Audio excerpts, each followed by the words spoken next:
Hello दोस्तों, मेरा नाम आजाद है। आज की कहानी थोड़ी अलग से है। क्या भूत सच में होते हैं?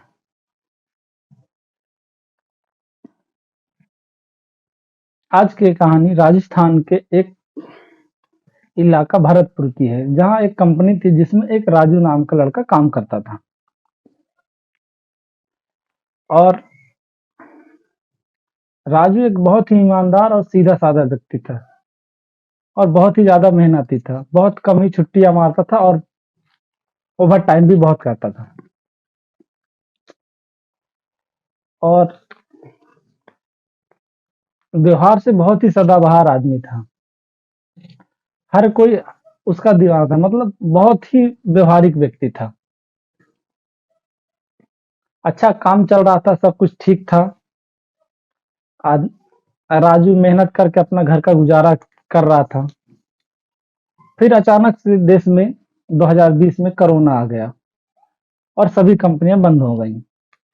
काम बंद होने की वजह से सभी कंपनियां ने छुट्टी दे दी। सभी लोग कंपनी से घर चले गए। राजू भी अपने घर चला गया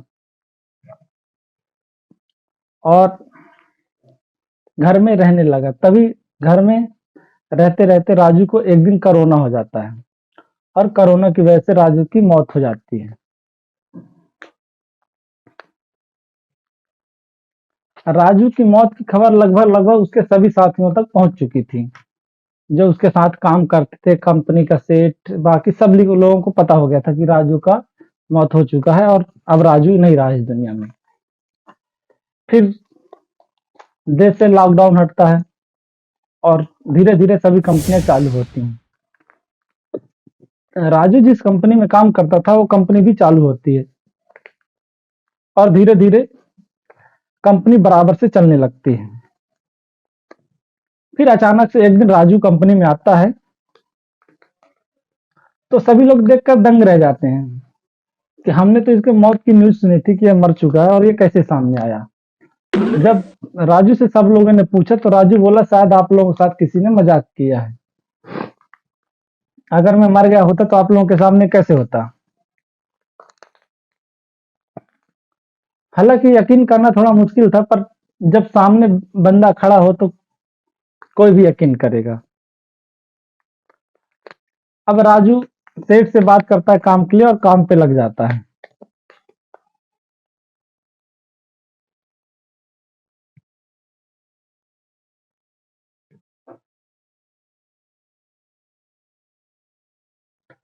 राजू रोज काम करने लगा और अब पहले से ज्यादा ओवर टाइम और पहले से ज्यादा मेहनत करने लगा। दिन रात मेहनत करता और खूब ओवर टाइम करता, रात रात भर काम करता और मेहनत करता। न खाने का ध्यान, न पीने का ध्यान, खाली काम और काम। रात रात भर अकेले काम करता रहता था कंपनी में।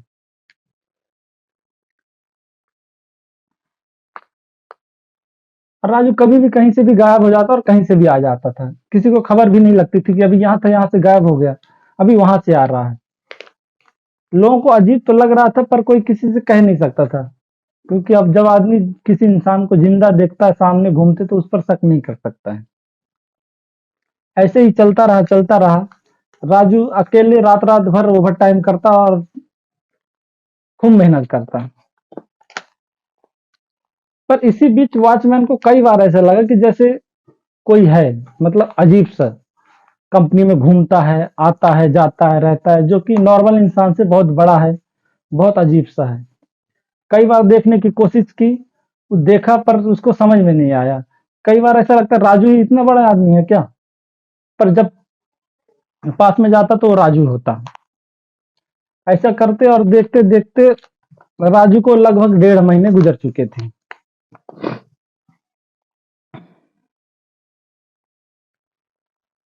और सबसे बड़ी बात, राजू किसी के साथ खाना पीना भी नहीं खाता था। वो ज्यादातर अब अकेले ही रहना पसंद करता था और किसी से भी बात नहीं करता था। खाली काम से काम, काम पे आना, काम पे करना और फिर चले जाना। और लगभग लगभग रोज ही ओवर टाइम करना। कभी 8 घंटा, कभी 10 घंटा, कभी कभी तो दो दो तीन तीन दिन तक घर ही नहीं जाता था।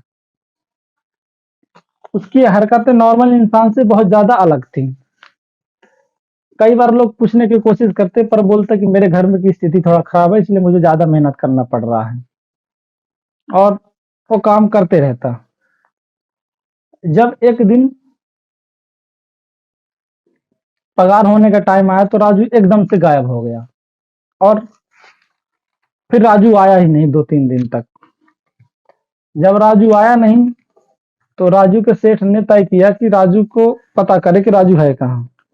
उसको दोस्तों को बुलाया और पूछा कि राजू कहाँ गया भाई, उसका पगार होने का टाइम हो गया है, पगार ले ले। तो उसके दोस्त लोग बोलते हैं कि राजू 3-4 दिन से हमें भी नहीं मिला और काम पे भी नहीं आ रहा है, और कहाँ है पता नहीं। सेठ 2-4 लोगों से पूछता है, फिर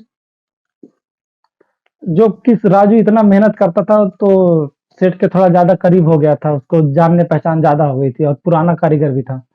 तो सेठ तय करता है कि चलो राजू के घर चलते हैं और पता करते हैं कि क्यों नहीं आ रहा है। शायद बीमार हो तो कुछ हेल्प की जरूरत हो, पैसा भी लेके नहीं गया है तो उसका पैसा ऐसा भी दे देंगे भाई। ये सोचकर राजू का सेठ राजू के घर पहुंच जाता है।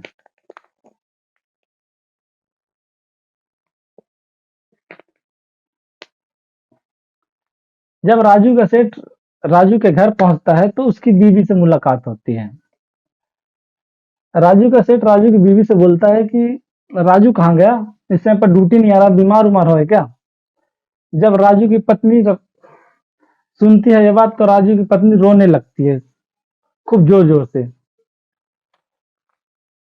और राजू का सेठ बोलता है कि कोई प्रॉब्लम है तो बताइए, देखते हैं कुछ सॉल्व हो जाए तो राजू की पत्नी बताती है कि उनको मरे तो लगभग लगभग 2-3 महीने हो चुके हैं, और आप बोल रहे हैं बीमार है अभी पता लेने आए हैं। तो बोलता है नहीं आप झूठ बोल रहे हैं, राजू तो अगले 1 हफ्ता हुए पहले अभी हम मेरे इधर काम कर रहा था। पर राजू की पत्नी बोलती है कि उनको मारे 2-3 महीने हो गए हैं, ये रहा सबूत, फोटो वोटो सब दिखाती है। तो उसके सेठ को यकीन होता है, और जब ये सब सबूत देखता है तो राजू के सेठ का जो होता है उसके पैरों तले जमीन खिसक जाती है कि ऐसे कैसे हो सकता है, एक बंदा 1.5 महीने से मेरे इधर काम कर रहा है और 3 महीने पहले मर चुका है। खैर जो भी हो,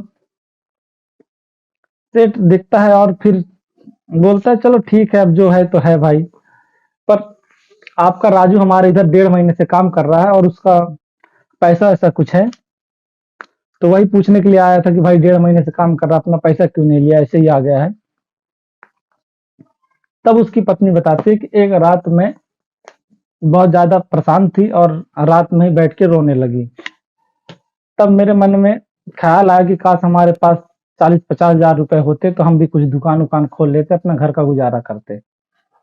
और शायद उस वक्त राजू की आत्मा ये बात हमारी सुन रही थी, तो शायद वही उसने हमारी इच्छाएं पूरी करने के लिए वो वहां काम करने गई थी। फिर सेठ वापस कंपनी आ जाता है और राजू का हिसाब करता है। जब राजू का हिसाब करता है तो राजू का एग्जैक्ट पगार 50,000 रुपए था, और उस रात पत्नी भी वही रो रो के बोल रही थी कि काश हमारे पास 50,000 रुपए होते तो हम भी छोटी सी कोई दुकान खोल लेते।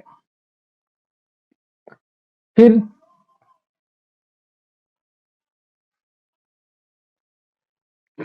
सेठ वो 50,000 रुपए उसकी पत्नी के पास पहुंचवाता है, और उसकी पत्नी लेती है और दुकान खोलती है और अपना जीवन गुजर बसर करती है। तो दोस्तों, ये थी आज की हमारी कहानी। अब आपको फैसला लेना है, सच है कि झूठ, क्या आत्मा सच में मदद कर सकती है मरने के बाद या नहीं। ये एक सवाल ही है, पर ऐसा हुआ है, ये आपको तय करना है सच है या झूठ। चलिए इसी के साथ मैं अलविदा लेता हूँ, मिलते हैं अगली कहानी में, तब तक के लिए थैंक यू। अगर मेरी कहानी अच्छी लगी हो तो लाइक और सब्सक्राइब करें। धन्यवाद।